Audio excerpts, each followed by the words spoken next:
What's up, bub? Hi Jay, how you doing? Good.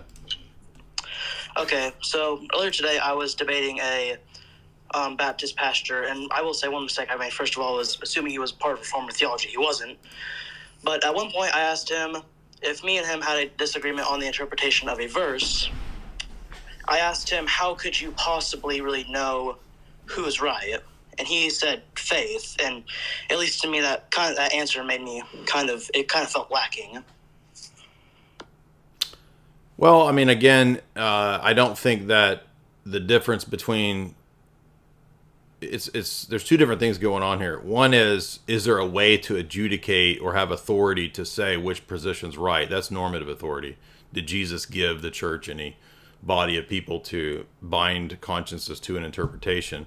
And there's a separate question, which is individual existential certitude. How do I get certainty? So, on one level, he's kind of right that we're all kind of going to rely on the Holy Spirit leading and guiding us directly to know truth. So there's not really a problem with that because everybody's in that boat. I mean, if you are a papist, you're going to have to trust that the Holy Spirit's leading you to interpret the papal documents. If you're Orthodox, you're going to have to trust that the Holy Spirit's leading you to accurately understand Orthodox theology and the councils and the church fathers and all this whatever. If you're Protestant, you got to trust the Holy Spirit's leading you in interpreting the scriptures. So two different things are going on, and I would just say that it's at one level that's true, but like, I would reframe the question to say, well, don't you think Jesus might have set up some body of people to govern the church and to make decisions about what the interpretations are? I mean, he says, in Acts 2 and in John 16 that he would provide the church with the Spirit to lead it and guide it. So did that leave in the early church? I mean, like, what happened? Yeah, and then let's see what else.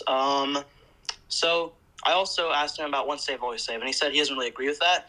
He says he believes that you're either saved or that you are not saved. And at least to me, I didn't quite know how to respond to that. So what would you really have to say about that? I mean, there's just so many passages in the New Testament, like Hebrews 6 or, the parable of the sower, where you have explicit statements of new life springing up in the case of the sower, or in Hebrews 6, where you were, washed the baptism you partake of, you ate of the heavenly gift and so forth, which clearly means that they were partaking of grace in some sense. You have Paul, warning the Romans, the church at Rome, that they can be grafted out and rejected. And if there's no real warning, then all these warnings really just make no sense. So Matt P, we'll get a couple more, and then we're going to call it a night. Comfy Funko Pop $1.